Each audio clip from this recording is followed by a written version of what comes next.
আর অন্যান্য উলামায়ে কেরামগণ ফাজালা আয়োজন, আমার সামনে উপবিষ্ট দিনদার পরহেজগার শ্রদ্ধেয় মুরব্বিগণ, যুবক ভাইরা, কচি কাঁচা আমার সোনা মানিকেরা, পর্দার অন্তরালে আমার মা এবং বোনেরা, আল্লাহ সুবহানাহু ওয়া তাআলার দরবারে শুকরিয়া আদায় করি যে আল্লাহ পাক আমাদেরকে মাগরিবের সালাতের পর থেকে কিয়ামত পর্যন্ত ধৈর্য ধারণ করে শয়তানি সমস্ত ক্রমন্তনা থেকে হেফাজত করে, প্রবৃত্তি থেকে বাঁচিয়ে, কর্মব্যস্ততা থেকে ফেলে রেখে, জাহান্নাম, জান্নাত, ইয়াউমুল কিয়ামত, কবর, মৃত্যুর কথা স্মরণ করে এই জালিসুর রহমানের জান্নাতের বাগানে বসে যে আল্লাহ সুবহানাহু ওয়া তাআলা দিনের কিছু কথা বলা এবং শ্রবণ করার তৌফিক দান করেছেন,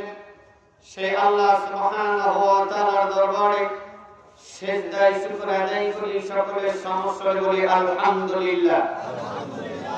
দরুদ ও সালাম বর্ষিত হোক আকা ইমানদার তাজদারি মদিনা জনাব মুহাম্মদ রাসূলুল্লাহ সাল্লাল্লাহু আলাইহি সাল্লামের প্রতি।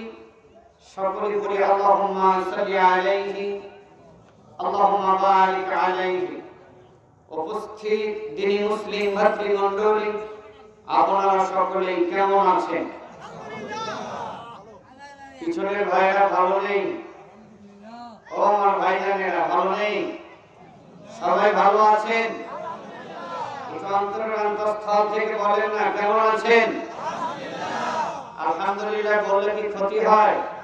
আর একটু জোরে বলেন। সকল অপূর্ণতা পূর্ণতা একটা মাধ্যমে, তার নাম হলো আলহামদুলিল্লাহ। এখানে আসতে পেরে আপনারা খুশি না বেজার? অনেক সময় বসে থাকতে থাকতে কি আপনারা ক্লান্ত হয়ে গিয়েছেন? মনে হয়। আমি যদি এই মুহূর্তে আপনাদের কাছে দুইটা অনুরোধ রাখি, রাখবেন ইনশাআল্লাহ? সবাই রাখবেন। এক নাম্বার অনুরোধ, সবাই দাঁড়ান, সবাই দাঁড়ান। একটু হাত পা ছাড়া দেন, কারণ গায়ে মারিয়েন না। সবাই দাঁড়িয়েছেন। এবার যার দুই নাম্বার অনুরোধ, যার সামনে যতটুকু ফাঁকা আছে আগায় আছে, সবাই আগায় আছে। সামনে ফাঁকা রাখবেন, এটা আমার অনুরোধ। এরপরে যদি কেউ ফাঁকা রেখে বসেন তাহলে মুহাম্মদ সাল্লাল্লাহু আলাইহি সাল্লামকে আপনি অপমান করলেন। কারণ এই জায়গাতে ফাঁকা রেখে বসতে নিষেধ করেছেন তার নাম মুহাম্মদ সাল্লাল্লাহু আলাইহি সাল্লাম। তাহলে এখানে আল্লাহ রাসূল সাল্লাল্লাহু আলাইহি সাল্লামের আনুগত্য করতে এসেছেন নাকি তাকে অপমান করতে? সবাই মিলে বলেন। তাহলে আল্লাহ আপনাদের হেফাজত করুন, সকলে বলি আমিন। আর যারা দাঁড়িয়ে আছেন ভাই, আমি আপনাদের অনুরোধ করি আপনারা একটু ভিতরে এসে বসেন। কেন জানেন? কারণ এই ভিতরে বসলেই লাভ, বাইরে দাঁড়িয়ে থাকলে লাভ নেই। কথাটা ঠিক কিনা? আমাদের গ্রামের মা বোনেরা দেখবেন, মুরগি যখন 10টা 12টা ডিম পাড়ে, ওই মুরগিটা তখন গ্রাম ও পাবনার ভাষায় বলা হয় কুচে লাগে। কি লাগে? ওই ডিম পাড়া মুরগিটাকে ওই মুরগির ডিম সহ আরো কিছু ডিম দিয়ে 10 15 20টা দিয়ে আমাদের পাবনায় বলে বাতে বসায়। কি বসায়? আপনাদের দেশে কি বলে আমি জানি না, অনেকে কুচা বসায় এটাও বলে। কেন বসায় জানেন? কারণ ওই ডিমটাকে মুরগি ভালোভাবে তাও দিলে ওর ভিতর থেকে বাচ্চা ফোটাবেন কে? আল্লাহ। আরেকটু জোরে বলেন আল্লাহ। একই ডিম কিন্তু যদি মুরগির তাপের বাইরে থাকে তাহলে কি ডিম ফোটে? না। ওটাকে কি বলা হয়? আমাদের পাবনা ভাষায় বলে বাওয়াড়ি।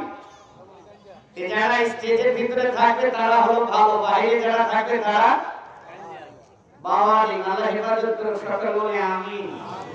আপনারা এখানে আসতে পেরে খুশি না বেজার? সবাই খুশি?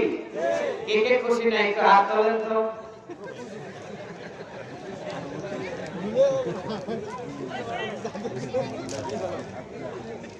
এটা ভালোবাসার বহিঃপ্রকাশ। আলহামদুলিল্লাহ বলবেন না? যেটা কেউ দেয় না সেটা দেয় কে? আল্লাহ। যেটা কেউ দেখে না সেটা দেখেন কে? আল্লাহ। যেটা কেউ বুঝে না সেটা বুঝেন কে? আমাদের ভাষা আছে, কথা বললেই বোঝেন কে? কারণ সামনে যদি কিছু চান ভাষা দিয়ে বুঝবেন কে? আমাদের মাঝে এমন কিছু মানুষ আছে দেখতে আমাদের মতোই, হাত আছে, পা আছে, চোখ আছে, কান আছে, চলার গতি আছে, বডি ফিটনেস সুন্দর, কিন্তু ভাষা দেন নাই কে? আল্লাহ। আরেকটু জেনে বলেন আল্লাহ। কে ভাষা বন্ধ করে দিয়েছে? আল্লাহ। রিমোট কন্ট্রোলার কার হাতে? আল্লাহ। কিন্তু আমাদের দেশে এক শ্রেণীর মানুষ বলে সন্তান বোবা হয়, কানা হয়, ল্যাংড়া হয়, ঠসা হয় মা বাবার কারণে। নাউজুবিল্লাহ বলবেন না? অথচ আল্লাহ কোরআনে একটা সূরা দিয়েছেন যে সূরার নাম সূরা জারিয়াত, আছে না নাই? আর একটু জোরে বলেন আছে না নাই? এই সূরা জারিয়াতের 20 নাম্বার 21 নাম্বার আয়াতে আল্লাহ বলেন ফি আনফুসিকুম আফালা তুবসিরুন। আল্লাহ বলেন বান্দা আমি তোমাদের নিজেদের ভিতরে অসংখ্য শিক্ষামূলক নিদর্শন রেখেছি। জোরে জোরে গান সুবহানাল্লাহ। আমার ভাই তাফসীর ইবনে কাসিরের মধ্যে ব্যাখ্যায় এসেছে আল্লাহ বলেছেন ফি আনফুসিকুম আফালা তুবসিরুন। বান্দা আমি তোমাদের নিজেদের ভিতরে অসংখ্য নিদর্শন আমি আল্লাহ রেখে দিয়েছি। এই যে একজন কানা হয়, একজন ঠসা হয়, একজন ল্যাংড়া হয়, একই মায়ের পেট থেকে 5টা সন্তান 5 রকম হয়। কথা বলেন না কেন? একটা সন্তান বেশি ফর্সা, আর একটা সন্তান একটু কম ফর্সা, আর একটা সন্তান একটু মাঝারি সাইজের, আর একটা সন্তান কাইলে, আছে না নাই? আছে। আর একটা 6 ফিট লম্বা, এর ভিতরে একটা আছে 5.5 ফিট, আবার অনেকে আছে 4 ফিট। মা কিন্তু একজনই। কথা বলেন না? মাও একজন, বাবা একজন, কিন্তু এই সন্তানদের কোয়ালিটি তৈরি করলেন কে? আল্লাহ ডাকে বলছেন আমার বান্দা আমি ইচ্ছা করে তোমাকে কিন্তু কানা বানাতে পারতাম। অফি আনফুসিকুম আফালা তুবসিরুন। তুমি তো জিনিস জীবনে কোনোদিন জানো না, জানার চেষ্টাও করো না, নিজে কোনোদিন ভাবো না ওর দুইটা চোখ কে বন্ধ করে দিয়েছে, ওর জবানটা কে বন্ধ করে দিয়েছে, একটা হাত লুলা কে করে দিয়েছে, একটা সাইড অঙ্গহানি কে করেছে? কেউ করে নাই। দুনিয়ার কারো কোনো ক্ষমতা নাই। আমি আল্লাহ ওকে এইভাবে বানিয়েছি। আর আমি তোমাকে শিক্ষা দিতে চাই, তোমাকে বোঝাতে চাই, আমি আল্লাহ ইচ্ছা করলে তোমাকে ওই রকম বানাতে পারতাম। যেরকম ঠিক কিনা? আল্লাহ বলছেন আমার বান্দা এগুলো আমি আল্লাহ করেছি। কেন জানো? কারণ আমি আল্লাহর ক্ষমতা, আমি আল্লাহর বরত্ব, আমি আল্লাহর মহত্ব সম্পর্কে যাতে তুমি বুঝতে পারো। ওগুলি দেখে দেখে তিরস্কারি করিও না, হেয়তুচ্ছ করিও না। ওই অন্ধের দিকে তাকাও, বোবার দিকে তাকাও, চোখা ল্যাংড়ার দিকে তাকাও, প্রতিবন্ধীর দিকে তাকাও, দেখে আমি আল্লাহর শুকরিয়া আদায় করো যে তোমাকে আমি ওই রকম করি। আলহামদুলিল্লাহ বলবেন না? তাহলে আলহামদুলিল্লাহ বললে কি লস হয় ভাই? আল্লাহ বলেন লা ইন শাকারতুম লা আযীদান্নাকুম ওয়া লা ইন কাফারতুম ইন্না আযাবি লাশাদীদ। সুবহানাল্লাহ। আমার ভাইজান কফিলউদ্দিন আমার অনেক শ্রদ্ধেয় বড়, ধরতে গেলে ওনার ওয়াজের বয়স আর আমার বয়স মানে সমান সমান। ওনার ওয়াজের বয়স আর আমার পুরা বয়স প্রায় সমান সমান। সেই হিসাবে যদিও অনেক শ্রদ্ধেয় সম্মানী ব্যক্তি, করোনা নিয়ে কিছু কথা বলেছেন। আলহামদুলিল্লাহ বলবেন না? এই করোনা নিয়ে অনেক কিছু হয়েছে বাংলাদেশে, ভাই নাই? কত রকমের কথা, কত রকমের মত, কত রকমের মানে মতভেদ, কিন্তু কেউ বুঝে না যে এটা আল্লাহ দিয়েছে। কথা কথা বলবে। এই আয়াতটাও ভাই পড়েছেন জাহারাল ফাসাদু ফিল বাররি ওয়াল বাহরি বিমা কাসাবাত আইদিন নাস। আল্লাহ নবী বলছে, আল্লাহ বলেছেন যে আমি যে গজবগুলি পৃথিবীতে তোমাদের জন্য দুনিয়াতে দেই এটা তোমাদের দুই হাতের কামাই। এটা তোমাদের কি? দুই হাতের কামাই। তোমরা যখন আমার পথ থেকে বিপথে চলে যাও, তোমরা যখন আমি আল্লাহর রাস্তা থেকে শয়তানের রাস্তায় চলে যাও, তোমরা যখন হিজবুল্লাহ থেকে হিজবুশ শয়তানের দিকে যাও, তখন আমি আল্লাহ তোমাদের হিজবুশ শয়তানের পথ থেকে হিজবুল্লাহর পথে ফিরিয়ে আনার জন্য বালা মুসিবত করে দিয়ে গেলেন। সুবহানাল্লাহ। যার কারণে অনেকেই জীবনে নামাজ পড়ে নাই, করোনা এসে মসজিদে ঢুকছে। ঠিক না ভাই? জীবনে উসুর খায়ও পড়ে নাই কিবলা দিকে, কিন্তু বুঝতে পেরেছে এবার আর মনে হয় রক্ষা নাই। কথা কম না কেড়ে ভাই? ও সোনার ভাইরা, পৃথিবীতে এমন লোক কেউ কোনোদিন দেখে নাই নিজের বাপকে মাকে মরার আগে জঙ্গলের ভিতরে তাজা মানুষ ফেলিয়ে রাখছে। যেরকম ঠিক কিনা? বহু মা বাবা করোনার হাত থেকে বাঁচানোর জন্য কলিজার টুকরা সন্তানকে জঙ্গলের ভিতরে রেখে এসেছে। কোনো ভয় নাই, কোনো কিছু নাই, নাম দিয়েছেন খালি কি করোনা। নাম শুনলেই যেন মনে হয় কলিজাটার ভিতরে ফেটে যায়, কলিজার ভিতরে একটা কম্পন শুরু হয়ে যায়। আহারে কি একটা জিনিস! কিন্তু এই করোনার হাত থেকে বাঁচার জন্য মানুষ কত পথ পন্থা অবলম্বন করেছে, এখনো করেছে, আরো করে যাবে। যেরকম ঠিক কিনা? আমার ভাইয়েরা, কপিল ভাই মরণ একদিন আসবে আলোচনা করেছেন। শোনার আগে আল্লাহর কসম করে বলি, দুনিয়ার কেউ মরণের হাত থেকে রেহাই পাবে না। যেরকম ঠিক কিনা?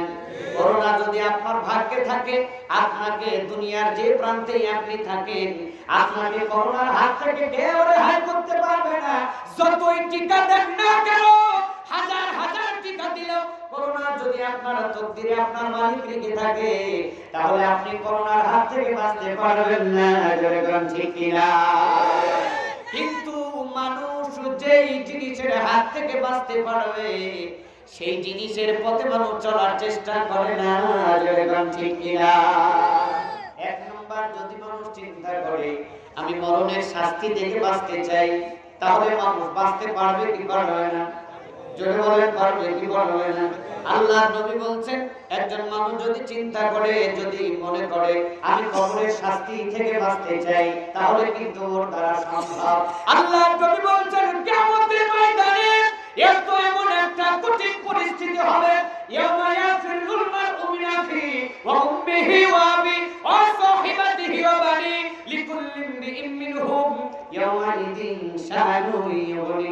আল্লাহ বলছেন, বান্দারে, এমন একটা দিন তোমাদের সকলের জন্য অপেক্ষা করেছে, এমন একটা সময় তোমাদের সামনে এসে দাঁড়াবে, যেই দিন তোমার বাবা তোমাকে ছেলে বলে পরিচয় দিবে না, তোমার মা তোমাকে ছেলে বলে পরিচয় দিবে না, ভাই ভাইয়ের পরিচয় দিবে না, স্ত্রী স্বামীকে স্বামী বলে পরিচয় দিবে না, স্বামী স্ত্রীকে পরিচয় দিবে না। ও যুবক, যে নেতা পাওয়ার পাইয়া লাঠি দিয়া গরিব মানুষের অটো ভাঙলা, এই নেতাকে ওকে দেখা মাত্র কিয়ামতের ময়দানে দৌড়ায়া পালাবে। যেরকম ঠিক কিনা? আমার ভাইয়েরা, আল্লাহ বলছেন, ও আদম সন্তানেরা শোনো, এমন একটা দিন তোমাদের সকলের জন্য অপেক্ষা করেছে, যার নাম হলো ইয়াউমুল কিয়ামাহ। যেই দিনে সূর্যটা মাথার উপরে থাকবে 1 মাইল। কয় মাইল? একটু জোরে বলেন। এখন বর্তমান কত দূরে আছে জানেন নাকি? বৈজ্ঞানিক বলেছেন, একটা দূরত্ব আন্দাজে করেছেন, যেতে তো পারেন নাই, মেশিন দিয়ে বিভিন্ন স্যাটেলাইট দিয়ে একটা পরীক্ষা করেছেন, একটা ধারণা মাত্র বর্তমানে সূর্যটা বাংলার মাটি থেকে যেখানে আছে এর দূরত্ব হলো 9,30,00,000 মাইল দূরে। কয় কোটি? আরেকটু জোরে বলেন। এই 9,30,00,000 মাইল দূর থেকে যদি সূর্যটা বৈশাখ জ্যৈষ্ঠ মাসে তাপ দেয়, ছাতা নিয়েও কোলানো যায় না। কথা বল না কেন ভাই? গাছতলায় বসে কোলানো যায় না। আল্লাহ নবী বলছেন, আমার উম্মতেরা শোনো, এই 9,29,99,999 মাইল নিচে আসবে, মানুষের মাথা থেকে 1 মাইল উপরে থাকবে, মাথার মগজগুলি টকবক করে জমিনে গলতে থাকবে।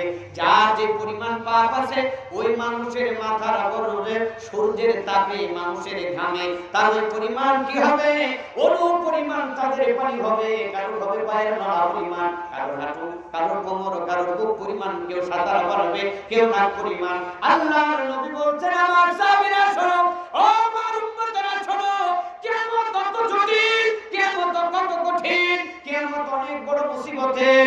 এই কঠিন কিয়ামতের ময়দানে আল্লাহ 3 শ্রেণীর মানুষকে তার নিজ দায়িত্বে বিনা হিসাবে জান্নাতে দিবে। কয় শ্রেণীর মানুষকে? 3 শ্রেণীর মানুষকে। আরেকটু জোরে বলেন। সবাই মিলে।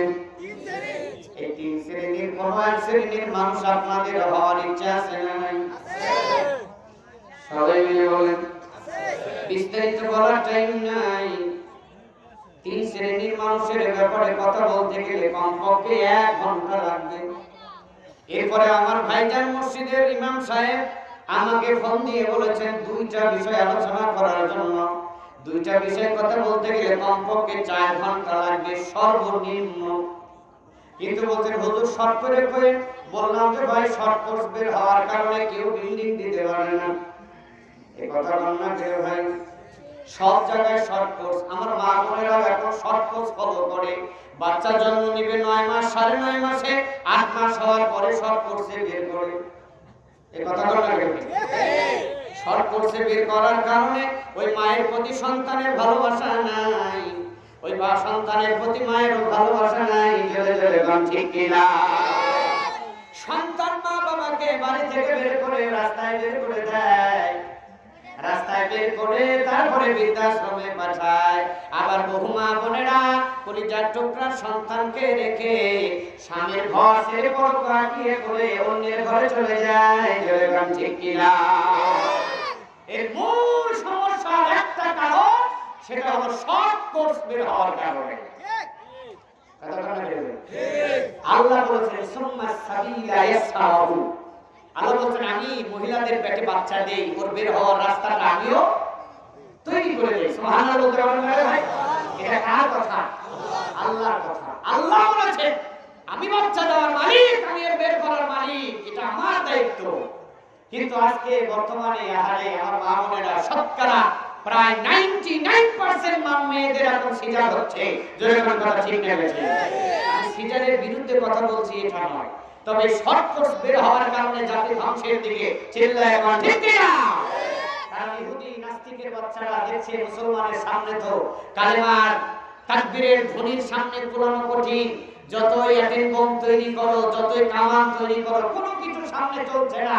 এই কারণে সহজ সরল পথ বেছে নিয়েছে যে মুসলমানের সন্তানদেরকে আগে ইসলাম থেকে সরাতে হবে। চিল্লায় এখন ঠিক কিনা? এই কারণে আজ বর্তমানে শর্ট কোর্স বের করেছে, এই জন্য সিজার পদ্ধতিতে বের হয়েছে। এটা আমি জানি, আপনারা কতটুকু জানেন জানি না। বর্তমানে শতকরা 95 থেকে 98টা সন্তান সিজার হলে সেই বাচ্চার কানে আযান দেওয়া হয় না। এই কথা বল না কেন ভাই? আযান কেন দেয়, আযান কেন দিতে হবে, আযানের গুরুত্ব কি আপনি তো জানেন না, আপনি জানার চেষ্টাও করেন না। আল্লাহর নবী সাল্লাল্লাহু আলাইহি সাল্লাম বলেছেন একটা বাচ্চা দুনিয়াতে আসার আগে যখন একজন মহিলার প্রসব বেদনা শুরু হয়ে যায়, শয়তান তার দুনিয়াবী সমস্ত কর্মকে ফেলে রেখে ওই মহিলাকে ঘিরে রাখে। তার কারণ হলো ওই সন্তানটি যখনই পৃথিবীতে আসবে, সন্তানটি যখনই জমিনে আসবে, শয়তান সমস্ত কিছু ফেলে রেখে শয়তানটাকে নিজের দলভুক্ত করার চেষ্টা করে। নাউযুবিল্লাহ। কিভাবে? আল্লাহর নবী বলছেন সন্তানটা যখন জমিনে আসে, ওই সন্তানের কানে যদি আযান না দেওয়া হয়, ওই সন্তানকে যদি আযান না দেওয়া শোনানো হয়, ওই সন্তান জন্মের পরে যদি আযান পৌঁছিয়ে না দেওয়া হয়, তাহলে ওই সন্তান পৃথিবীতে আসার আগে শয়তান তার গায়ে স্পর্শ করে। আর শয়তান যদি তার জীবনের শুরুতে স্পর্শ করতে পারে, তাকে ছোঁয়াতে পারে, ওই সন্তানের গলায় রশি দিয়ে হাফিজিয়া মাদ্রাসায় রাখলেও ও মাদ্রাসায় থাকবে না। ঠিক কিনা? পায়ে শিকল বাঁধায় 2 পা বেরি লাগালেও মাদ্রাসায় থাকবে না। কেন? কারণ ওর জীবনের শুরুতে অঙ্কের সূত্র নষ্ট করে দিয়েছে কে? জয় বলেন কে? এই জন্য ইহুদিরা দেখেছে সমস্ত সকল কৌশলে আমাদের বর্তমানে বড় বড় এমবিবিএস ডাক্তারেরা যখন আমেরিকা বিশ্ববিদ্যালয় থেকে বিভিন্ন থেকে আসে, তাদের প্রথম সাজেশন এটাই, মানুষকে কষ্ট দেওয়া যাবে না, মহিলাদের কষ্ট দেওয়া যাবে না, ডেলিভারির কষ্ট দেওয়া যাবে না। কেন?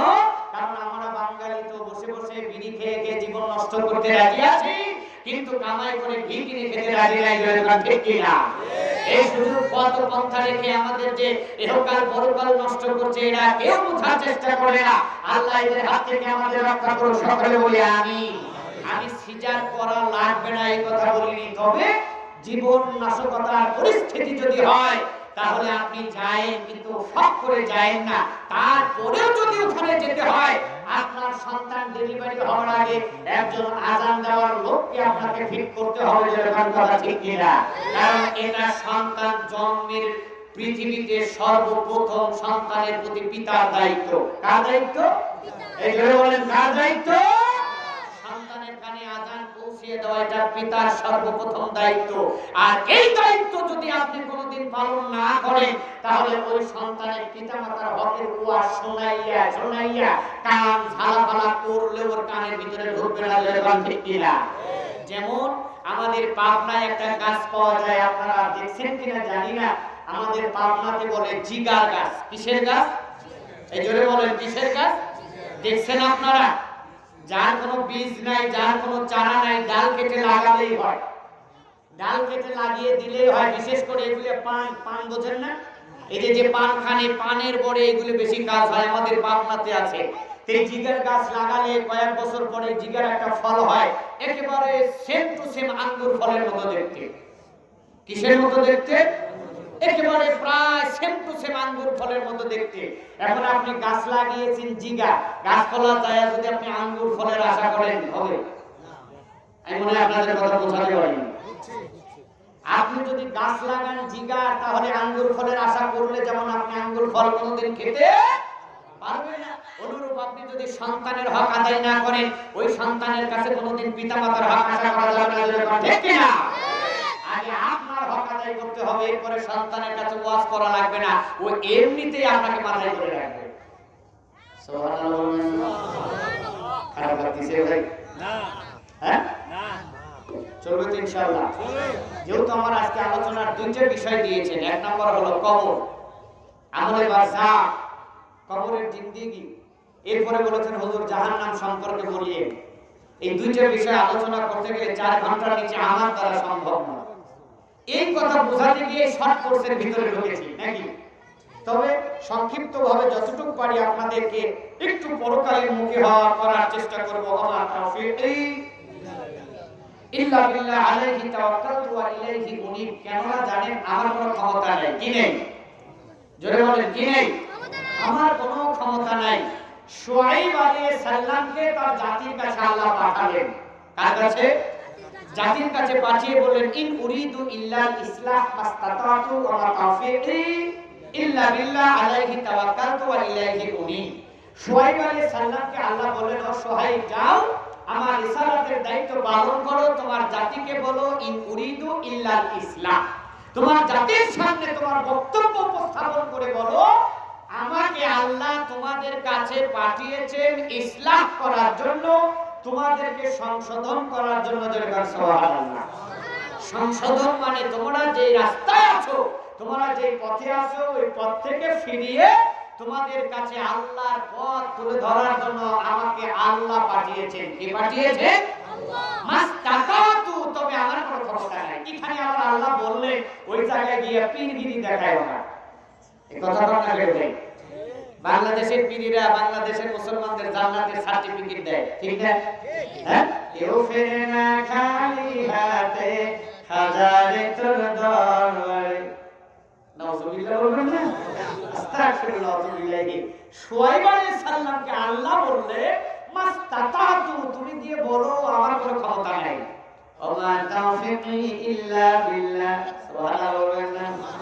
আল্লাহ একজন নবীকে জানা দিলেন, তুমি নিজের গ্যাবারিটি মানুষের সামনে তুলে ধরো না, তোমার ক্ষমতা দেখায়ো না, তুমি নিজের দুর্বলতা প্রকাশ করো। মাসতাতাতু, আমার কোনো ক্ষমতা নাই। ওয়া তাওফীকি ইল্লা বিল্লাহ, একমাত্র আমার আল্লাহ ছাড়া।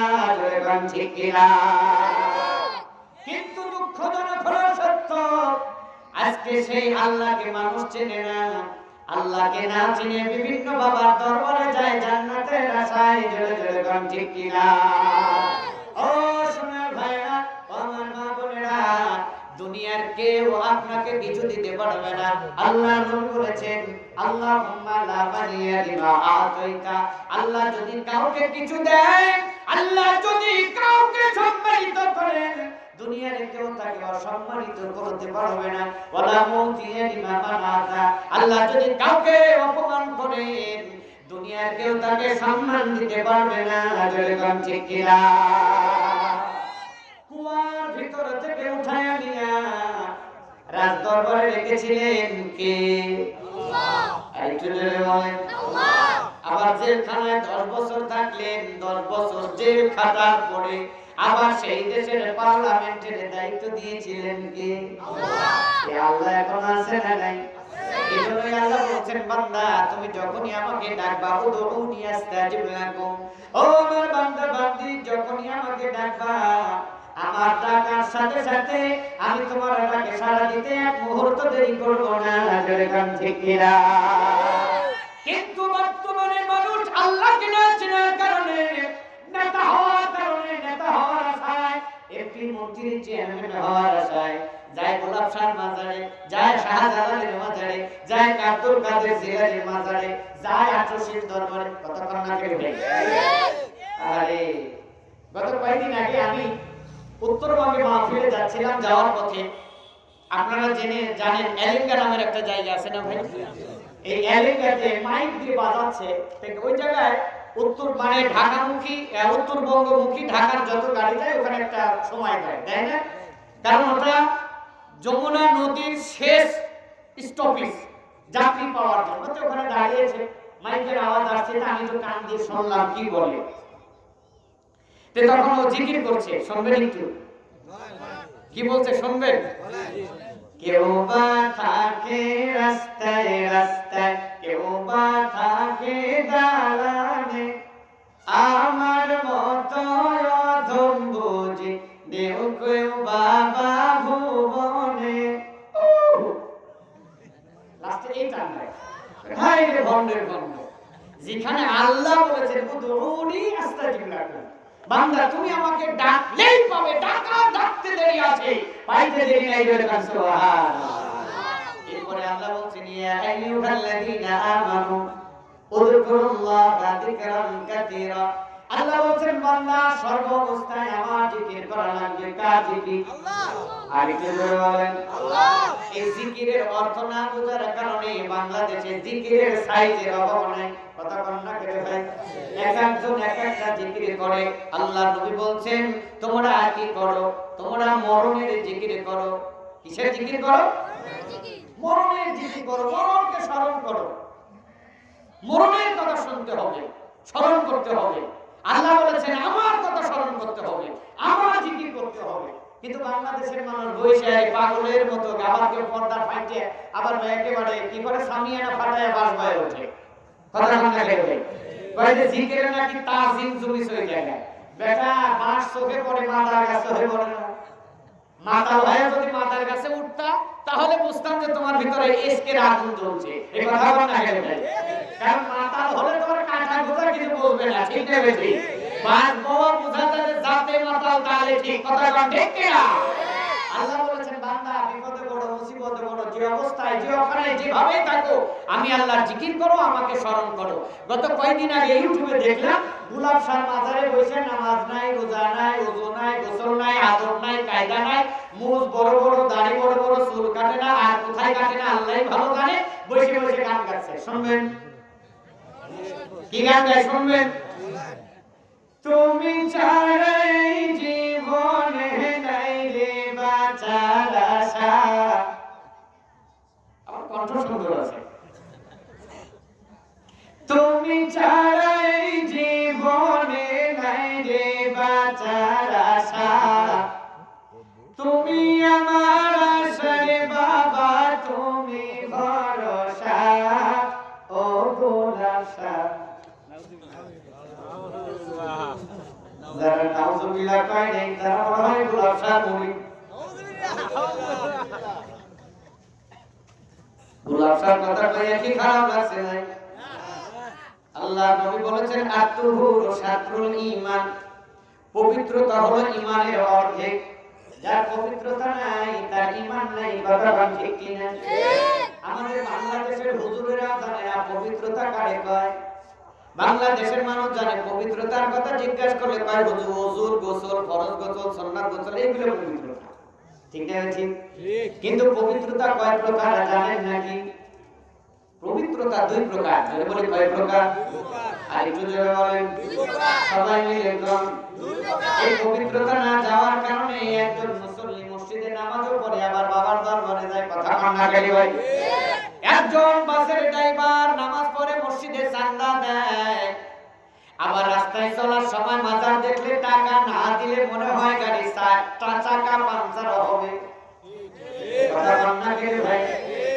লোকটা আসল পবিত্রতা জানে না, আসল পবিত্রতার খোঁজ রাখে না। মনে করে নামাজ পড়লেই মনে হয় জান্নাত পাওয়া যায়, মনে হয় ওযু করলেই পবিত্রতা হওয়া যায়, স্বামী স্ত্রী মিলন করার পরে গোসল করলেই মনে হয় পবিত্রতা হওয়া যায়। মুসলমানেরা, আমার আলোচনার বিষয় এটা নয়, কিন্তু আমি জানি না আগামীকাল আমি কথা বলতে পারবো কি পারবো না, আমার হায়াতে কুলাবে কি কুলাবে না, আর জীবনে কোনোদিন আসতে পারবো কি পারবো না, কোনো গ্যারান্টি নাই। এই কারণে আমার যদিও বিষয় নয়, এই কারণে আপনাকে পবিত্রতা একটু জানাতে চাই। যেরকম জানতে রাজি আছেন না নাই? শোনেন, পবিত্রতা হলো দুই প্রকার। জোরে বলি, দুই প্রকার। এক নাম্বার হলো আভ্যন্তরীণ পবিত্রতা। এক নাম্বার কি? আর দুই নাম্বার হলো বাহ্যিক পবিত্রতা, মানে শারীরিক পবিত্রতা। আপনাকে শারীরিক পবিত্রতা অর্জন করার আগে আপনাকে আভ্যন্তরীণ পবিত্রতা থেকে বাঁচতে হবে। ঠিক কিনা? আভ্যন্তরীণ পবিত্রতা মানে হলো জীবনেও শোনেন না, এ আবার কি কয় আজকে সালাফি সাহেব, এই কথা বল না কেন ভাই? আবার অনেকে শুনলেও মনে থাকে না, কিন্তু আপনি যদি মনে না রাখেন, আমার ভাইজান, যে কষ্ট করে শীতের দিনে ঠান্ডা পানি দিয়ে ওযু করে সালাত আদায় করছে, ফজরের আযান মুয়াজ্জিন ডাক দিয়েছে সুন্দর করে, হাইয়া আলাস সালাহ,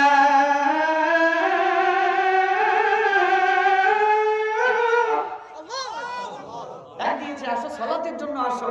আপনার বিছানা আর বিছানায় পিঠ নাই, চলে এসেছে ফজরের নামাজ পড়তে। কিসের আশায়?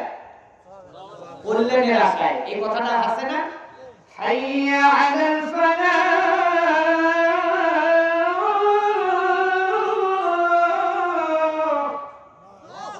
মানে সালাত পড়লেই কল্যাণ আছে। কে বলেছে? সুবহানাল্লাহ। নামাজ পড়ে মানুষ জান্নাতের আশায় না জাহান্নামের আশায়? আরেকটু জোরে বলেন। একজন মানুষ রোজা করে জান্নাতের আশায় না জাহান্নামের আশায়? একজন মানুষ টাকা দিয়ে হজ করে জান্নাতের আশায় না জাহান্নামের আশায়? ও সোনার ভাইরা, আমার কলিজার টুকরা মা বোনেরা, আমার মুরব্বি বাবাজিরা, যুবক ভাইরা, আপনি নামাজ পড়েন, এটা হলো ইসলামের একটা অঙ্ক। এটার নাম কি? বীজগণিতের একটা অঙ্ক যদি আপনি করতে চান, তাহলে আপনাকে আগে করা লাগবে কি? কি করা লাগবে? আপনাকে সূত্র জানা লাগবে। সূত্র যদি না জানেন, সূত্র যদি ভুল হয়, অঙ্কের অ্যানসার কিন্তু আপনি জীবনেও মিলাতে পারবেন না। কথা বল না কেন? অনুরূপ ভাবে যদি আপনি পবিত্রতা না বুঝেন, আপনার কোন ইবাদত আল্লাহর দরবারে কবুল হবে না। বিস্তারিত বলবো না, সংক্ষিপ্ত ভাবে বোঝাই। আল্লাহ নবী বলেছেন, এক নাম্বার পবিত্রতা হলো আভ্যন্তরীণ পবিত্রতা। আভ্যন্তরীণ পবিত্রতার অর্থ হলো আপনাকে ওযু করে নামাজ পড়ার আগে, আপনাকে ওযু করে সালাত আদায় করার আগে, মসজিদে দাঁড়ানোর আগে আপনার এই শরীরটা, আপনার ব্যক্তিগত জীবনটা, আপনার পারিবারিক জীবনটা, আপনার রাষ্ট্রীয় জীবনটা, আপনি যে ডিপার্টমেন্টে থাকেন না কেন, আপনার জীবনটাকে আগে শিরক মুক্ত করা লাগবে। যেরকম ঠিক কিনা? কি করা লাগবে? এই কথা বলেন, কি করা লাগবে? বেটা, 5 ওয়াক্ত নামাজ পড়ো, অথচ হাতে একটা তাবিজ, মাথায় একটা, বিছায় একটা, আর কত জায়গায় যে লাগাইছে আল্লাহই জানে। এই কথা বল না কেন ভাই? অনেক হাজী সাহেব সৌদি আরব থেকে হজ করে আসার সময় বাদ ছাড়ার জন্য একটা বালা নিয়ে আসে, পিতলের বালা। আনে না রে ভাই? আবার ও দেশে যদি নাও পায়, বাংলাদেশে দেখবেন মামা ভাইকে গায়ে গায়ে গায়ে একটা রাবাটের বালা বেচে কালা। দেখছেন না ইউটিউবে? এটা জুতা দিয়ে মারলে হবে না, জুতায় কিছু ঘোড়ায় মারা লাগবে। যেরকম কথা ঠিক আছে। ঠিক আল্লাহর নবীর কাছে 10 জন লোক, ইহুদি লোক আসলেন মুসলমান হওয়ার জন্য। কয়জন? এই জোরে বলেন। 10 জন লোক আসলেন। আল্লাহ রাসূল সাল্লাল্লাহু আলাইহি সাল্লাম 9 জনকে বায়াত করলেন, কালেমা পড়ালেন। একজনকে কালেমা পড়ালেন না, বাকি 9 জন মিলে বললেন, নবী গো, আমরা 10 জন আসলাম কালেমা পড়ে মুসলমান হওয়ার জন্য, 9 জনকে কালেমা পড়লেন আর একজনকে পড়ালেন না, ঘটনা কি? আল্লাহ রাসূল সাল্লাল্লাহু আলাইহি সাল্লাম বলেন, ওই যে দেখো গলায় তাবিজ ঝুলছে, আর তাবিজ যার গলায় থাকে কালেমা পড়ার অধিকার নাই। চিল্লায়া বলেন নাউযুবিল্লাহ। আর আপনারা ছেলের গলায়, নাতির গলায়, মুতির গলায়, ধুতির গলায়, নিজের গলায়, বইয়ের গলায়, বেটার বইয়ের গলায়, এরপরে বাড়ির চাকরানির গলায় তাবিজ না দিলে আপনার ভালো লাগে না, অথচ আপনি তাহাজ্জুদ গুজারি। কথা বল না কেন ভাই? এই তাবিজ রাখার কারণে আপনার কোন একটা ইবাদত আল্লাহর দরবারে কবুল হচ্ছে না। আর এই না হওয়ার কারণ, না হওয়ার দলিল হলো মসজিদ থেকে বের হয়ে পরে গীবত গাওয়া বাদ দেন নাই। না আমি মনে আপনাদের কথা বোঝাতে পারছি, খারাপ লাগতেছে আপনাদের ভাই? জীবনের প্রথম এসেছি তো এই জন্য মন থেকে চাচ্ছে আপনাদের কিছু জানাই। আপনারা সাধারণ সহজ সরল মানুষ, এইগুলো কেউ বলে না, বলা চায় না। খালি বিভিন্ন ওই মা ফাতেমার কাহিনী, ওই হাসান হুসাইনের কাহিনী, ওই আব্দুল কাদের জিলানীর কাহিনী শুনি শুনি একটু কান্দে কান্দে বাড়িতে যায় পরদিন কি করে হুজুর মনে নেই। এই কথা বল না কেউ? এই ওয়াজ আমরা বহু জানি ভাই, 2-4-10 রাতে পুরাবে না, কিন্তু লাভ কি? এমন কিছু আপনাকে জানতে হবে যাতে এই মুহূর্ত থেকে, এই স্টেজ থেকে আপনি নিষ্পাপ হয়ে বের হতে পারেন। এই ধরনের কিছু কথা জানতে হবে। চিল্লায় এখন ঠিক কি না? আর এজন্যই আল্লাহ বলছেন কি সূরা বাকারার 285 নম্বর আয়াতের কিছু একটা অংশে কি বলেছেন? আকালু সামি'না ওয়া আতানা। সুবহানাল্লাহ। আল্লাহ বলছেন মুমিন হলো তারা যারা কোরআনের কথা শুনে এবং মানে। সুবহানাল্লাহ। এখন শুনলে মানতে হবে, কথাটা কার? আল্লাহ। আর একটু জোরে বলেন। আল্লাহ বলেছেন শুনলে মানতে হবে। আর যদি শুনে মানতেই হয় ফাসআলু আহলা যিকরি ইন কুনতুম লা তা'লামুন। আল্লাহ বলেছেন ও দুনিয়ার মানুষেরা শোনো, যে জিনিসটা তোমার জানা নাই ওই জিনিসটা জানা মানুষের কাছে জেনে নাও। সুবহানাল্লাহ। আপনার জানা নাই, যে আমলটা আপনার জানা নাই, যে বিষয়টা আপনার জানা নাই, আন্দাজে করার কোনো সুযোগ নাই। যেরকম ঠিক কিনা? আরে ভাইরা, ধর্ম এমন একটা জিনিস, এটা সনাতন ধর্ম নয়। ইচ্ছা মোতাবেক ঠাকুর বানায় পূজা করবেন, এর নাম হলো ইসলাম, মানে হলো ঐক্যবদ্ধ হওয়া। আপনার জীবনের সমস্ত দল মত উপেক্ষা করে আপনার জীবনটাকে আল্লাহর রাস্তায় সমর্পণ করে কোরআন ও সুন্নাহ পথে চলার নাম হলো মুসলমান। যেরকম ঠিক কি না? আমার ভাইরা, আল্লাহ বলছেন তোমাকে জানতে হবে এমন কিছু যে জিনিসগুলি তোমাকে কবরের আযাব থেকে বাঁচানো লাগবে। ও সোনার ভাইরা, আলোচনার বিষয় দিয়েছেন কবর আর জাহান্নাম, মাঝখানে কিয়ামত নাই। মাঝখানে কিয়ামতের কথা বলে নেই, এই জন্য কবরের কিছু কথা বলবো, জাহান্নামের কথা কিছু বলবো ইনশাআল্লাহ। তার আগে যে কথা বলছিলাম, যদি আপনাদের গায়ে কোনো কিছু থাকে, সুতা হোক, লাঠি হোক, এরপরে তাবিজ হোক, বালা হোক, যাই হোক, যতক্ষণ থাকবে ততক্ষণ আপনি বেঈমান। এখন আপনাদের বোঝাতে পারলাম না। যদি আপনি ওগুলো বাদ দেন, ডাইরেক্ট যদি আপনি কোরআন মাজিদটাকে রশি দিয়ে বাইন্ধে গলায় ঝোলায় এখানে কোরআন আমাকে বিপদ থেকে বাঁচাবে, তাহলে আপনি মুসলিম না। এখন আপনাদের বোঝাতে পারছি না ভাই। অনেক ভণ্ড আছে দেখবেন, অনেক ভণ্ড হুজুরেরা সাধারণ মানুষের ঈমান ধ্বংস করার জন্য বলে যে এর ভিতরে অন্য কিছু নাই, কোরআনের আয়াত দেওয়া আছে। কথা বলেন না কেন ভাই? আচ্ছা বলেন যে কোরআন কি আল্লাহ গলায় ঝোলানোর জন্য দিয়েছে? এই কথা বলেন না কেন ভাই? এটার নাম কি? সিরাতাল মুস্তাকিম। আল্লাহ বলছেন এটা হলো মানুষের পথ প্রদর্শক। সুবহানাল্লাহ। যেমন এই যে মোবাইলটা বৈজ্ঞানিক তৈরি করেছে, বৈজ্ঞানিক তৈরি করার পরে এমনি এমনি কি আপনার কাছে দিয়েছে? এই মোবাইল আপনি কিভাবে চালাবেন, কিভাবে চার্জ দিবেন, কোন অপশনে কিভাবে যাবেন, আপনার সমস্ত ডিটেইলস তৈরি করে একটা বুক লিস্ট তৈরি করছে। কথা বলা হয় ভাই, একটা বই দিছে না আপনাকে? কেন? কারণ আপনি ওই বই দেখে দেখে কোনো সমস্যা হলে এই সমস্যা আপনি সলভ করার জন্য। অনুরূপ ভাবে এই জীবনটা মনে করেন আপনার মোবাইল। সুবহানাল্লাহ ভাই, আপনার এই জীবনটা একটা যন্ত্র। এই যন্ত্রটাকে আপনি কিভাবে চালাবেন, এই চালানোর জন্য দিক নির্দেশনার নাম কি? আর একটু জোরে বলেন কোরআন। সবাই মিলে কোরআন। বেটা কোরআন জীবনেও পড়ো না, পড়ার চেষ্টা করো না, গলায় তাবিজ বানায় ঝোলাও আর জান্নাতের আশা করো। আল্লাহর কসম করে বলি, ওই কোরআন গলায় দিয়ে যদি তোমার মরণ হয়, যদি তাবিজ বানায় কোরআন গলায় নিয়ে যদি মরণ হয়, তোমার মরণটা বেঈমান হালতে হবে। জোরে জোরে বলেন নাউযুবিল্লাহ। তার মানে আপনাকে আগে আভ্যন্তরীণ পবিত্রতা অর্জন করতে হবে, তারপরে ফরজ গোসল, তারপরে সালাতের জন্য ওযু। এছাড়া যদি আপনি আপনি গলায় তাবিজ লাঠি বিভিন্ন জাদুটনা বা বিভিন্ন ধরনের যে কোনো জিনিস যদি আপনি গলায় শরীরে কোনো রোগ প্রতিষেধক হিসাবে বাঁধে, তাহলে আপনি জমজম কূপের ভিতরে বসে ডুব পারলেও আপনি কোনোদিন পবিত্রতা অর্জন করতে পারবে না। আপনাকে আগে শিরক থেকে নিয়ে নিজেকে ফিরিয়ে তারপরে ওযু গোসল করে তারপরে সালাতে দাঁড়াতে হবে। আল্লাহ বলেন ইন্নাল্লাহা মা'আস সাবিরিন, ও আমার বান্দা নিশ্চয়ই মনে রাখি আমি তোমার পাশেই আছি। সুবহানাল্লাহ বলুন না। এই আলোচনার আমার মূল বিষয় কি ভাই? কবর এবং জাহান্নাম। এই কবরে আপনার যাওয়ার দরকার আছে না নাই? যাবেন কি যাবেন না?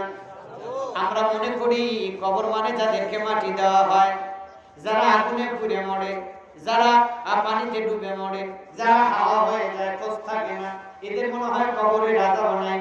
ও সোনার ভাইরা, যখন মালাকুল মউত আপনার জানটা নিয়ে যাবে, কিয়ামতের মাঠে ওঠার আগে যে সময়টা যাবে, এটার নাম হলো আমলে বারজাখ, এটার নাম হলো কবরের জিন্দেগি। যেরকম ঠিক কিনা? আপনার মাটি 3.5 হাত কবরে হোক না হোক আর না হোক, আপনাকে পুড়িয়ে ফেলাক বা আপনাকে কি করে পানিতে পচিয়ে ফেলাক, আপনাকে মেডিসিন দিয়ে যদি পানি করেও ফেলে, যেভাবে আপনি জান না কেন, আপনার ওই মরণটাই ওই জীবনটাই আমলে বারজাখ, কবরের জীবন। যেরকম ঠিক কিনা? এখন এই কবরে আপনাকে যাবে, কিভাবে যাবে? নতুন একটা জায়গা, নতুন একটা পথ। ও সোনার ভাইরা, আপনাকে আমি কি দিয়ে বুঝাই? জীবনে তো কোনোদিন ইমাম সাহেবের কাছে এসে বললেন না, হুজুর আমার তো না জানি কখন মরণ হবে, মরণের সময় আমার কেমন হবে। ইমাম সাহেব, কবরে যখন আমি যাব, আমার কবরে কি সওয়াল জবাব করা হবে, আমি কেমনে উত্তর দিব একটু জানায়া দেন। কোনোদিন জানেন না, হুজুরের কাছে গিয়ে বলেন, হুজুর ছেলে বিদেশ 2টা গেছে, আরো যেন 2টা যেতে পারে, দোয়া করিয়েন। হুজুর গরুর বাছুর হয়েছে, দুধ 5 কেজি রানী, আরো 5 কেজি যেন বাড়ে, দোয়া করিয়েন। দুনিয়া নিয়ে মত্ত থাকলেন আমার ভাইজানেরা, আপনি যদি গাজীপুর থেকে সিঙ্গাপুরে যেতে চান, দালালের মাধ্যমে 7 লাখ 8 লাখ টাকা দেওয়া লাগবে। আপনি টাকা দিয়ে আপনি কিন্তু ডাইরেক্ট যাবেন না। আপনি সিঙ্গাপুর যাওয়ার আগে অন্তত পক্ষে 5-10 জনের কাছে জানবেন, যারা সিঙ্গাপুর থেকে এসেছে, যারা সিঙ্গাপুর থেকে এসেছে, যাদের সিঙ্গাপুর সম্পর্কে ধারণা আছে। অনুরূপ ভাবে যদি আপনি সৌদি আরবে যেতে চান, মালয়েশিয়া, ইন্দোনেশিয়া, কুয়েত, যেখানে যেতে চান না কেন, নিজের মাতৃভূমি ছেড়ে অন্য দেশে যখন যাবেন, ওই দেশের পরিবেশ সম্পর্কে আপনি জানার চেষ্টা করেন। জোরে জোরে বলেন ঠিক কিনা? আমার ভাইয়েরা, নিজের দেশ ছেড়ে অন্য দেশে যাওয়ার জন্য যদি এত প্রচারণা চালাতে হয়, এত কিছু জানতে হয়, আপনি থাকতেও পারেন নাও পারেন, ওই দেশে আপনি যেতেও পারেন নাও পারেন, কিন্তু আপনি জানতে কম করেন না, আপনি তথ্য নিতে কম করেন না। এত তথ্য যদি নিতে হয় আমার মা, বিদেশ যাওয়ার জন্য যদি এত ভূমিকা পালন করা লাগে, তোমার মনে কি একটু জাগে না কখন জানি মালাকুল মউতের ডাক আসে, কখন যেন আমাকে 3খানা কাপড় জড়াইয়া, খাটুনিতে জড়াইয়া আমাকে নতুন একটা জীবনে নিয়ে যাবে, আমাকে আমলে বারজাখে পৌঁছায়া দিবে, যেখানে কেউ নাই, কিছু নাই, আলো নাই, বাতি নেই, সঙ্গী সাথী নাই। আল্লাহ নবী বলছেন, আমার সাহাবীরা শোনো, আমার জীবনে সবচাইতে কঠিন মুহূর্ত হলো কবরের জিন্দেগি। এর চাইতে কঠিন জায়গা মানুষের জীবনে কোনো কিছু নাই। দুনিয়া যতই কঠিন হোক না কেন, একজন মানুষের পিছনে আরেকজন মানুষ থাকে। কিয়ামতের মাঠ যত কঠিন হোক না কেন, সেখানে মানুষের অভাব নাই। পুলসিরাতের রাস্তা যতই কঠিন হোক না কেন, সেখানে লোকজনের অভাব নাই। জাহান্নামেও যদি মানুষ যায়, জাহান্নাম যদি কারোর ভাগ্যে হয়, জাহান্নামে মানুষ থাকবে, জান্নাতেও মানুষ থাকবে। মানুষের জীবনে এমন একটা জায়গা, মানুষের জীবনে এমন একটা স্থান, মানুষের জীবনে এমন একটা পরিস্থিতি, যার নাম হলো আমলে বারজাখ, যেখানে কোনো বাতি নাই, যেখানে কোনো সঙ্গী নাই, যেখানে কোনো সাথী নাই। আল্লাহ মাথার উপরে মারে, মাটির সাথে মিশে যায়, আবার আল্লাহ জিন্দা করে, আবার বাড়ি মারে, মাটির সাথে মিশে যায়। আল্লাহ কবি বলছেন, আমার সাহাবীরা শোনো, এই যে বাড়িটা প্রতি মুহূর্তে মারবে, আবার প্রতিটা মুহূর্তে তাকে জিন্দা করা হবে। একবার মারলে মিশে যাবে, আবার জিন্দা করা হবে, আবার মারবে, আবার মাটির সাথে মিশে যাবে। আল্লাহ কবি বলছেন, আমার সাহাবীরা শোনো, এই মারটা কিয়ামত পর্যন্ত বাস্তবায়ন থাকবে। জোরে জোরে নাউজুবিল্লাহ। আমার সোনার ভাইরা, এটা এই কবরের শাস্তিটা কাদের জন্য? নুআযিবুহুম মাররাতাইনি। আল্লাহ বলেছেন সূরা তাওবা 101 নম্বর আয়াত, আল্লাহ বলেন বান্দারে আমি তোমাকে অচিরে কঠিন শাস্তির সম্মুখীন করব। জীবনে তো আয়াতগুলি পড়লেন না, জীবনে তো তাফসীর পড়েছেন, দেখার চেষ্টা করলেন না। আপনার জন্য আল্লাহ কত কঠিন শাস্তির ব্যবস্থা করেছেন, আপনার জন্য আল্লাহ কত কঠিন আইন দেখে দিয়েছেন, জানার চেষ্টা করলেন না, বোঝার চেষ্টা করলেন না। এই কারণে নিজের জীবনটাকে মূল্য দিতে মন চায় না। অনেকেই দুঃখ করে বলে এই জীবনের কি লাভ। ও সোনার ভাইরা, আমার তো আজকে বলার যাবটা এই বিষয় নয়। আপনার জীবনের কত দাম, আপনার জীবনের কত মূল্য আপনি তো জানেন না। জানবেন কেমনে? কোরআন তো কোনোদিন পড়েন নাই। আল্লাহ কোরআনে বলছে ইন্নাল্লাহা আশতারা মিনাল মুমিনিনা আনফুসাহুম ওয়া আমওয়ালাহুম বিআন্না লাহুমুল জান্নাহ। আল্লাহ বলছেন আমি মুমিন ব্যক্তির জান মাল কিনে নিয়েছি বিআন্না লাহুমুল জান্নাহ, জান্নাতের বিনিময়। তার মানে আপনার জীবনটা কিনে নিয়েছেন কে? আল্লাহ। আর একটু জোরে বলেন আপনার জীবনটা দিয়েছেন কে? তিনি দিলেন, তিনি কিনে নিলেন। বিনিময় কি? বিআন্না লাহুমুল জান্নাহ। আল্লাহ বললেন বান্দারে, ও আমার বান্দি, তোমার জীবনটা যদি আমি আল্লাহকে দাও, তুমি যে জীবনটা যদি আমাকে দিতে পারো, আমি আল্লাহ তোমাকে কি দেব তুমি জানো না? বিআন্না লাহুমুল জান্নাহ, আমি তোমাকে জান্নাত দিব। এই জান্নাতের কত দাম, কত মূল্য তুমি জানো না।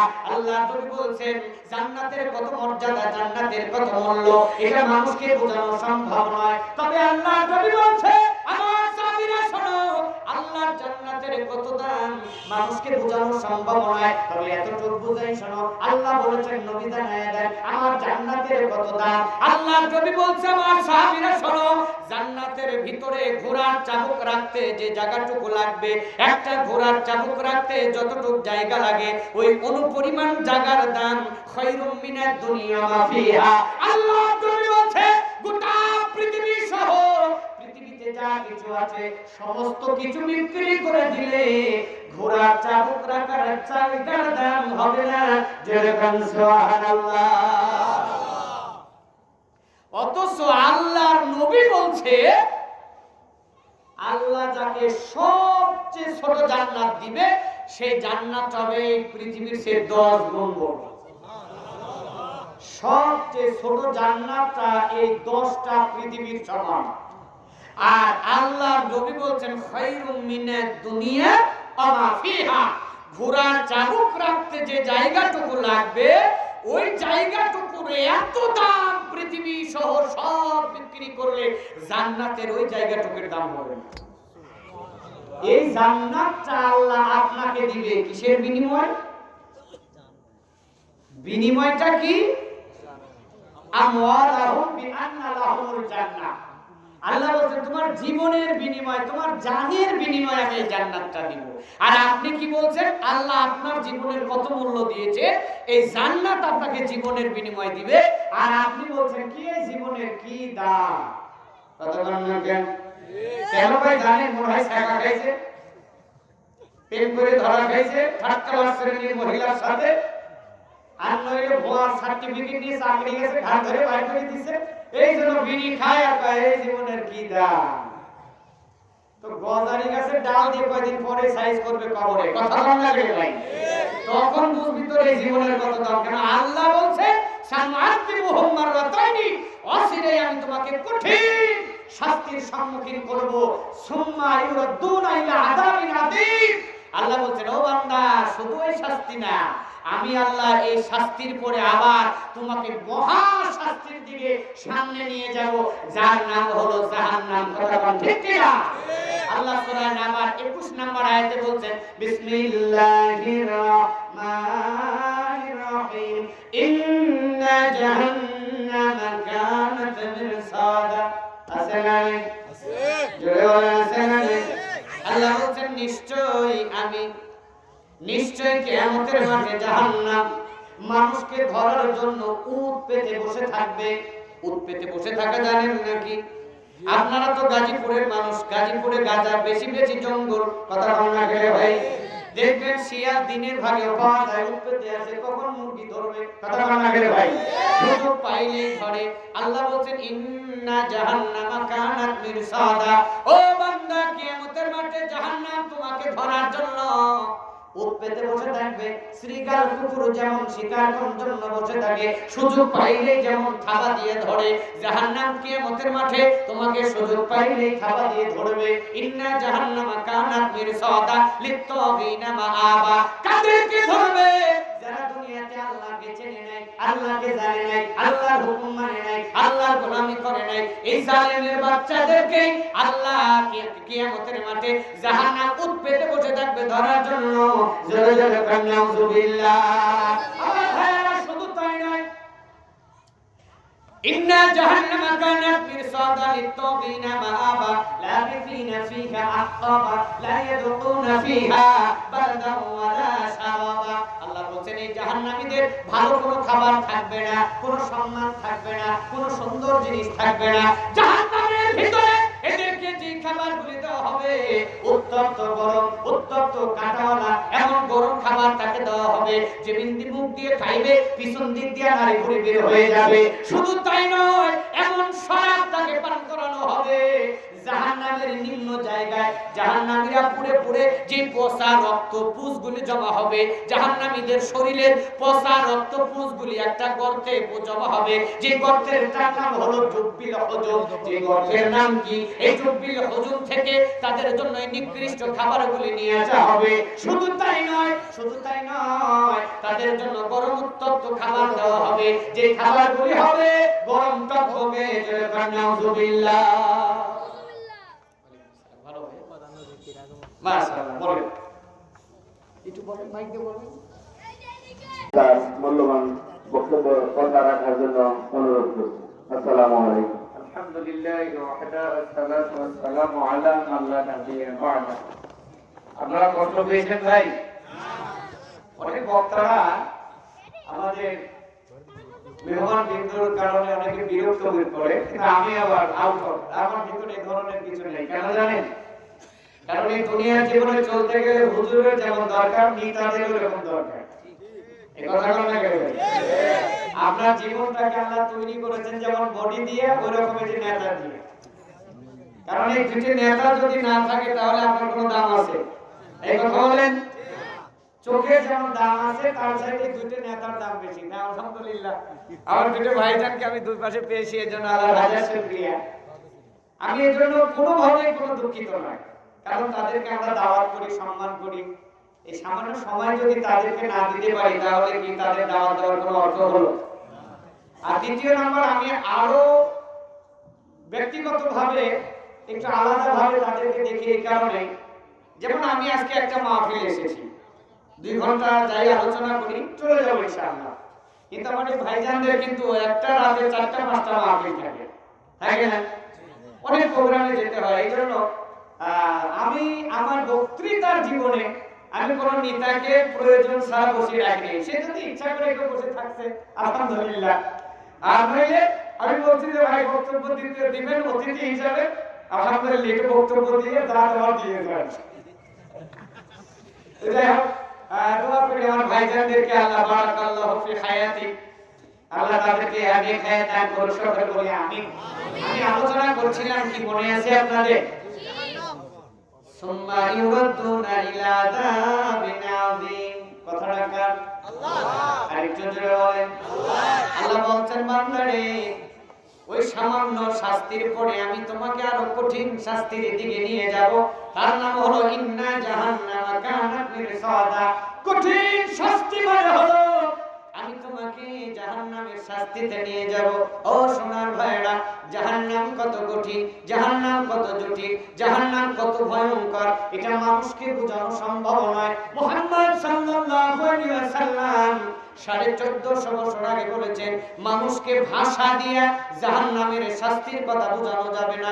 তবে আবু হুরায়রা রাদিয়াল্লাহু তাআলা আনহু বলেন, আল্লাহর নবী বলেন আমার সাহাবীরা, জাহান্নাম কত কঠিন হবে, জাহান্নাম কত জটিল হবে, এটা যদি বুঝতে চাও একটু বুঝে নাও। কিয়ামতের ময়দানে আল্লাহ যেই দিন বিচার দিবসটা প্রতিষ্ঠিত করবে, হাসরের ময়দানে আল্লাহ আল্লাহ দুনিয়ার সবচাইতে একজন সুখী মানুষকে হাজির করবেন, যে মানুষটাইতে সুখী দুনিয়াতে আর কেউ ছিল না।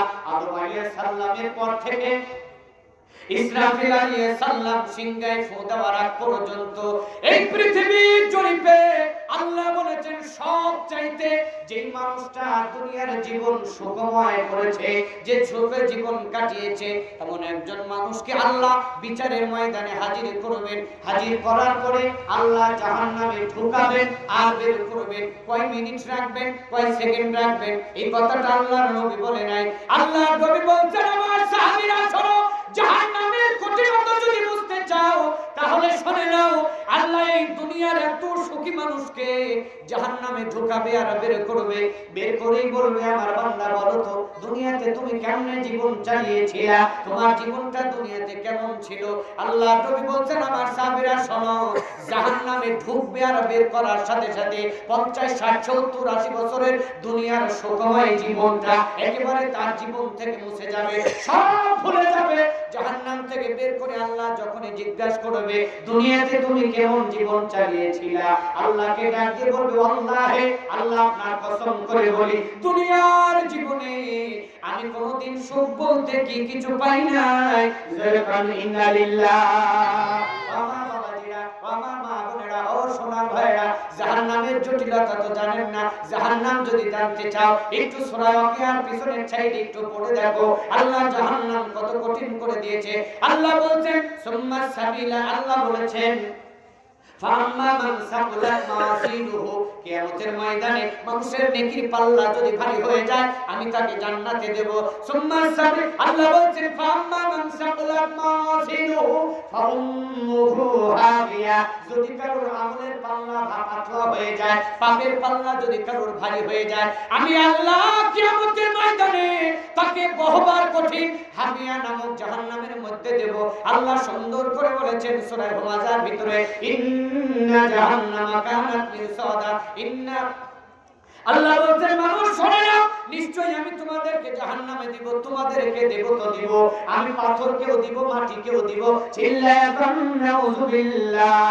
ও সোনার ভাইরা, আবার আল্লাহ বলছেন বান্দারে এর বিপরীত একটা স্থান আছে, তার নাম জান্নাত। আদাতু লিইবাদিয়াস সালিহিন, আল্লাহ বলছেন আমি আমার ভালো বান্দাদের জন্য এমন একটা জান্নাত তৈরি করে রেখে দিয়েছি, যে জান্নাত তার চোখ কোনোদিন দেখে নাই, কান কোনোদিন শোনে নাই, তার অন্তর কোনোদিন অন্তর অনুভব করতে পারবে না। আমি তার জন্য কি তৈরি করেছি, যেরকম সুবহানাল্লাহ। আমার ভাইরা, যাই হোক বলছিলাম, আলোচনার মূল বিষয় হলো আমলে বারজাখ, কবরের জীবন। আল্লাহ বলেন সামাতিবুহুম মারাতাইনি, আমি তোমাকে অচিরেই কঠিন শাস্তির সম্মুখীন করব। আনাস ইবনে, আল্লাহর নবীর সাহাবী, আল্লাহর নবীর জামাই, তৃতীয় খলিফা উসমান ইবনে আফফান রাদিয়াল্লাহু তাআলা বলেন, আমরা আল্লাহর নবীর সাথে একটা সফরে ছিলাম। সফরে যাওয়ার সময় রাস্তার পাশে দুইটা কবর পেলাম। আল্লাহর নবী দাঁড়িয়ে গেলেন, আমরাও দাঁড়িয়ে গেলাম। আল্লাহর নবী বললেন, শোনো, এই দুইটা কবরের শাস্তি হচ্ছে। খারাপ লাগছে ভাই? শেষ করে দিব? চলবে কতক্ষণ? সারা রাত চলুক, মক্কা মরুক, সারা রাত চলুক, মক্কা ভাঙবে ভাই। আমার ভাইয়া, কবর কত জটিল, কত কঠিন। আমলে বারজাখ আপনার জন্য কত কঠিন হবে। আল্লাহর নবীর সাহাবী, শুধু সাহাবী নয়, আল্লাহর নবীর ডবল জামাই, শুধু ডবল জামাই নয়, ইসলামের তৃতীয় নাম্বার খলিফা উসমান ইবনে আফফান রাদিয়াল্লাহু তাআলা আনহু বলেন, আল্লাহর নবীর সঙ্গে আমরা একটা সফরে যাচ্ছিলাম। যাইতে যাইতে রাস্তার পাশে দুইটা কবর পাওয়া গেল। আল্লাহর নবী দাঁড়িয়ে গেলেন, আমরাও সেখানে দাঁড়িয়ে গেলাম। আল্লাহ নবী বললেন, আমার সাহাবীরা শোনো, এই দুইটা কবরের শাস্তি হচ্ছে এত কঠিন শাস্তি হচ্ছে, যে শাস্তিটা আল্লাহ আমাকে জানালেন, তোমরা জানো না। তবে শোনে না, এই দুইজন ব্যক্তির কঠিন কোনো অপরাধ ছিল না দুনিয়াতে। তারা ওই অপরাধকে অপরাধী অপরাধী মনে করতো না, সামান্য পরিমাণ অপরাধ মনে করতো। এই সামান্য পরিমাণ অপরাধের কারণে এত কঠিন শাস্তি তাদের কবরে দেওয়া হচ্ছে। তারা এত জোরে জোরে চিৎকার পাচ্ছে। আল্লাহর নবী বলছেন মাশরিকি ওয়াল মাগরিবি, পূর্ব এবং পশ্চিমের মাঝখানে যা কিছু আছে সমস্ত কিছু তাদের চিৎকারের আওয়াজ শুনছে, শুধু মানুষ আর জিন শুনতে পাচ্ছে না। আল্লাহর নবী বলছেন আমার সাহাবীরা শোনো, এক নম্বর যে কবরটা দেখছো এই কবরে কঠিন শাস্তি হচ্ছে। আর এই শাস্তি দেওয়ার কারণ হলো এই লোকটা দুনিয়াতে প্রস্রাব করতো, কিন্তু প্রস্রাবের সতর্কতা অবলম্বন করতো না। জোরে জোরে বলেন নাউযুবিল্লাহ। কি করতো না? প্রস্রাব করার সময় সতর্কতা অবলম্বন করতো না। হারে আমার যুবক সোনা ভাইয়েরা মাস্টার ডিগ্রি পাস করে টাই গলায় দিয়া বড় বড় উকালতির কোট পইরা রাস্তায় দাঁড়িয়ে মতে একটু বসার আদরও খোঁজে না। কথা বলেন না? বড় বিপদে পড়েছি। বাংলাদেশের বিভিন্ন প্রান্তে যখন যেতে লাগি, গাড়িগুলা যখন হোটেলে ব্রেক দেয়, এমন কিছু কিছু হোটেল আছে বসারও সুযোগ নেই। এই কথা বলেন না ভাই? এরাই হলো দাজ্জালের বংশধর। চিল্লায় আমার ঠিক কিনা? লাস্টে বাধ্য হয় আর টয়লেটের ভিতরে গিয়ে প্রস্রাব করতে হয়, কারণ সব প্রস্রাবখানা বানাইছে কুকুর মার্কা। এই কথা বলেন না ভাই? কুকুর মার্কা। বৈজ্ঞানিক বিশেষজ্ঞরা বলেছে আল্লাহ কুকুরের এমন একটা পাওয়ার দিয়েছে, যদি কুকুর মনে করে 24 ঘন্টা দৌড়াবে তাহলে সে পারবে। কি করবে? ও যদি সকাল থেকে আবার পরের দিন সকাল পর্যন্ত দৌড়াবে, এই ক্ষমতা আল্লাহ তাকে দিয়েছে। কিন্তু দুইটা কারণে সে পারে না। জোরে কোন কয়টা? দুইটা। আর একটু জোরে কোন? দুইটা। এক নাম্বার হলো উঁচু জায়গা দেখলেই তাকে মুতা লাগবে।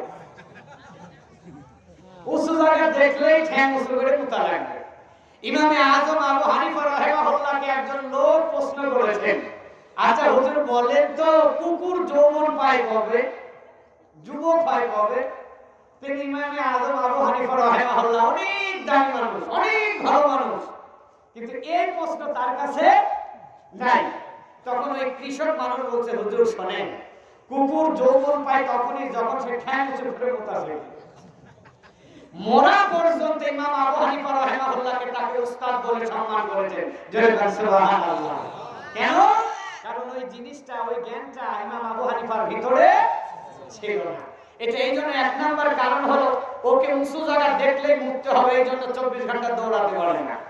আর দুই নাম্বার কারণ হলো মনে করে নিয়ে 100 স্পিডে দৌড়াইছে। কত গতি? 100 গতি স্পিডে দৌড়াইছে, দৌড় দিয়েছে, মনে হচ্ছে আর ব্রেক মারবে না, খালি সামনে দেখছে ওর আরেক যাইতে ভাই আছে, একেবারে হাইড্রোলিক ব্রেক। ব্রেক করি কবি তুই আমার এলাকায় কেন?